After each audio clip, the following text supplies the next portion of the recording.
Well, you're certainly going to be excited when you hear Ernie and Peggy Force talk about setting goals. Oh yeah, oh yeah. This year's Perseverance Award, I just love listening to them on stage.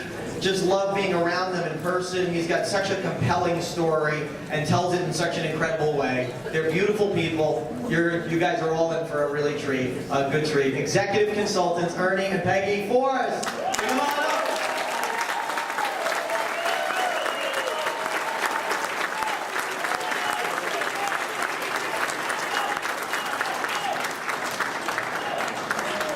I just want to say thanks to Ray for asking us to share this stage today.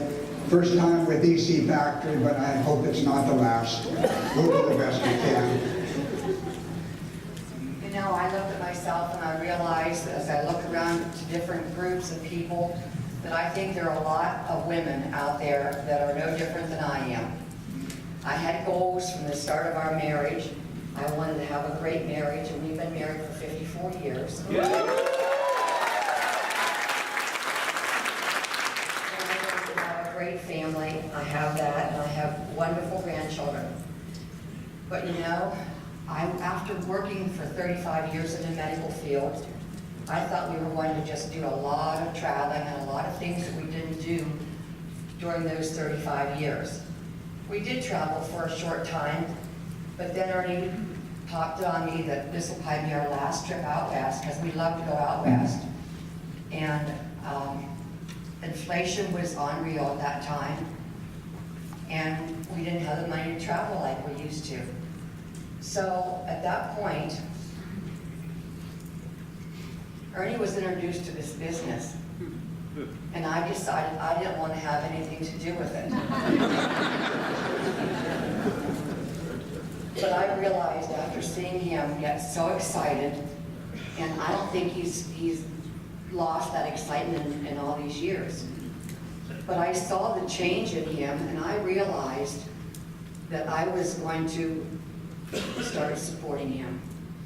And it's something that I've never regretted. We've had a wonderful life in these last 5 or 6 years because of what this business has done for us.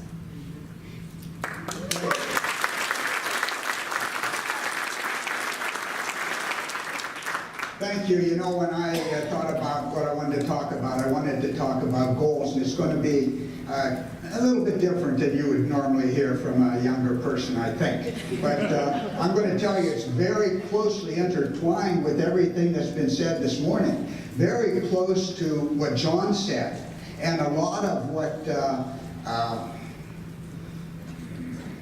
Sonia and Tim said. And I'm sorry, I shouldn't even have to think about names, but I'm getting brain dead with a lot of old stuff in there I got to purge. Anyway, as you go to a computer and you pop in goals, guess what the first thing you're going to see? Setting goals is the first step to turning the invisible into the visible, Tony Robbins. Or you can go to the next one. It'll say discipline is the bridge between goals and accomplishment, John Rome.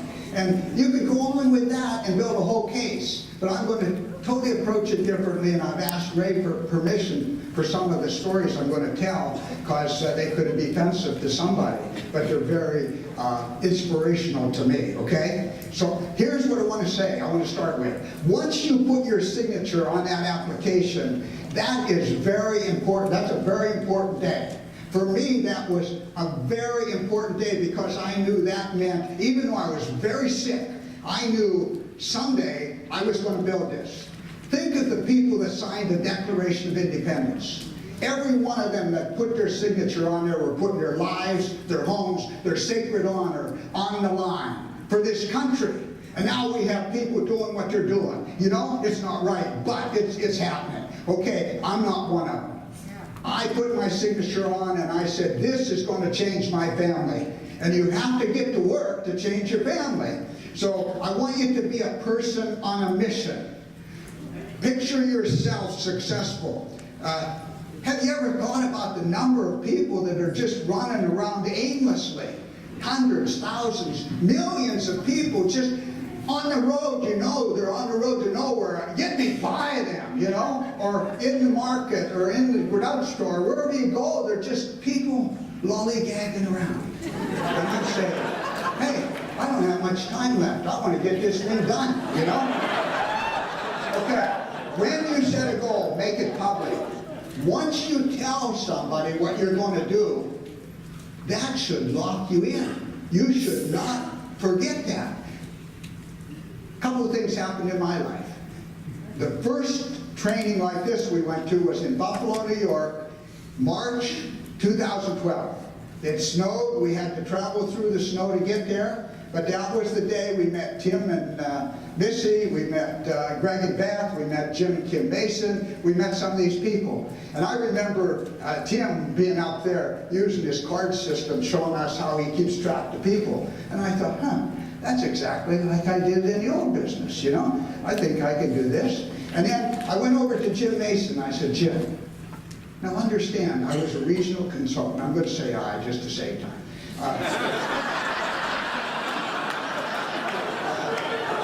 Jim, I'm going to be I'm going to be a national consultant.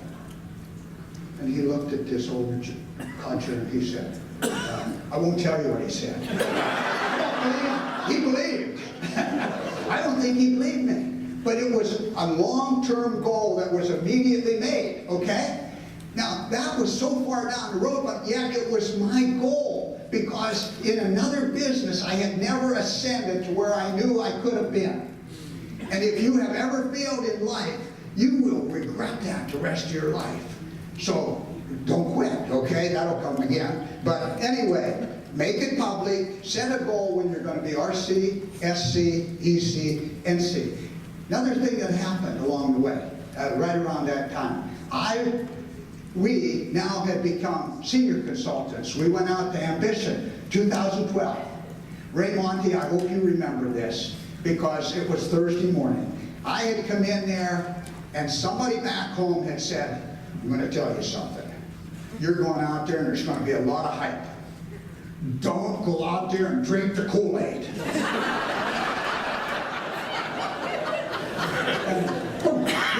And the first speaker Thursday morning was Ray Monty, and he, by God's inspiration, said, some of your friends back home are going to say, don't drink the Kool-Aid. But I'm telling you, drink the Kool-Aid. This is me. I want to be with Ray. I want to be with Okay? So, have you ever thought of jigsaw puzzles? I like jigsaw puzzles, and the most important piece, think about it. You'll have something in your head, but the most important piece is the picture on the box. That's the most important piece. Because you don't know where anything goes till you have a picture. And that's how it fits in with all these guys like John and Tim. You see, you've got to have a picture, a focus, something to focus on, something that you're trying to accomplish, okay? And I want you to have faith. The Bible says faith is the substance of things hoped for, the evidence of things not seen. And so when you start off, you're looking at some of these successful people, and that's all you have to focus on. Because other than that, you can't see success. But I want you to have faith in yourself, faith in your sponsor, faith in your upline, faith in Chris and Jerry, and faith in God. And I think if you have these things every day, you're going to watch what you do that day. When I get up early in the morning, the first thing I do, I will say I turn on 5 minutes of local news. That can be negative, but I immediately transition. But I just want to know that everything's okay for the day, I guess, or else how I should pray that day. And so, anyway, I start off, I read a little bit of the Old Testament, a little bit of the New Testament, I read a little bit of Psalms, and a little bit of Proverbs. Okay? After that, I turn on John Maxwell, that 1 minute deal. And then I get Darren Hardy, that 1 to 4 minute deal. And then, if I have time, I read other positive things, thinking books, like they're talking now about the 15 irrefutable laws, etc. You know? And so we're all doing that. I want you to keep yourself focused. Darren Hardy says, choose the light. Every bit of negative out there will affect your life. So you've got to keep the negative out of your life. Focus on the positive. That's why I choose positive things in the Bible. And that's why I'm going to tell this story. Because this seems like irrelevancy, because you'd say the Bible is just rules and regulations. No, it isn't. Listen to this story. The story started way back in Egypt. The children of Israel there were 400 years in bondage, just like we've all been in bondage with our job. They wanted out, and they prayed, and God took them out and took them to the promised land. They came to the promised land. They decided to send 12 spies in to check out the land. 10 of them came back and said, we can't do it. People are too big. We can't do it. 2 of them, Joshua and Caleb, said, let's take it. But because of the 10, they didn't do it. And for the rest of their life, they were focused in the wilderness. They died in the wilderness. 40 years later, all new generation, 2 men left, Joshua and Caleb, and they come to the promised land a second time. And Joshua now is leading the troops. And Caleb, 85 years old. This is a story. Okay, Caleb is 85, and he says, Joshua, you may not remember it, but Moses promised me the hill country when I explored it 45 years ago. Now Moses, since he made that promise, I want you to give me the mountain. And I thought, God, I'm 80 years old. I have 5 more years. MC, 5 years, okay? Now, you pick your story.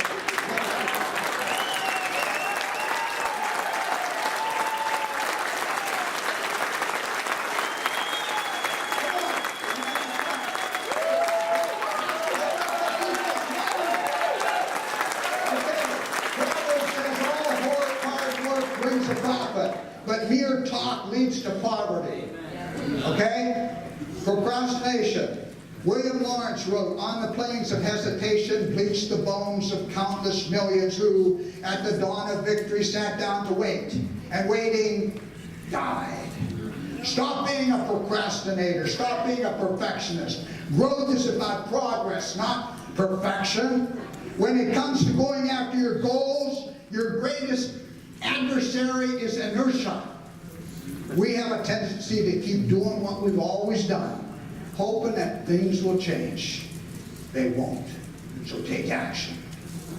Falling does not make you a failure.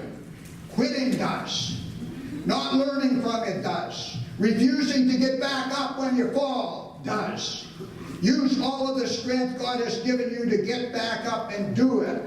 Now we have a benefit slide here. I'm putting that up because we're low on time, but no, we're good. We're good.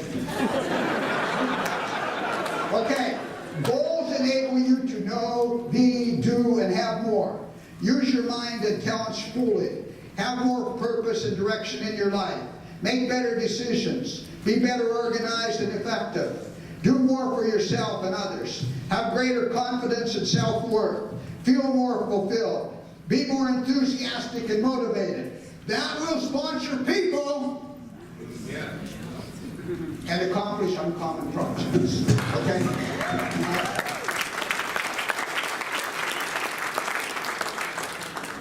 I don't know if you've ever thought this, but most people die with their music still within them. I have thought of that often. I'm a lot closer to death than you are, but you never know. You never know. So I don't want to die with my music within me, and I don't want you to die with your music within you. We've been to the lawyer. It's willable and transferable. Make sure you this is generational wealth. Let's do it.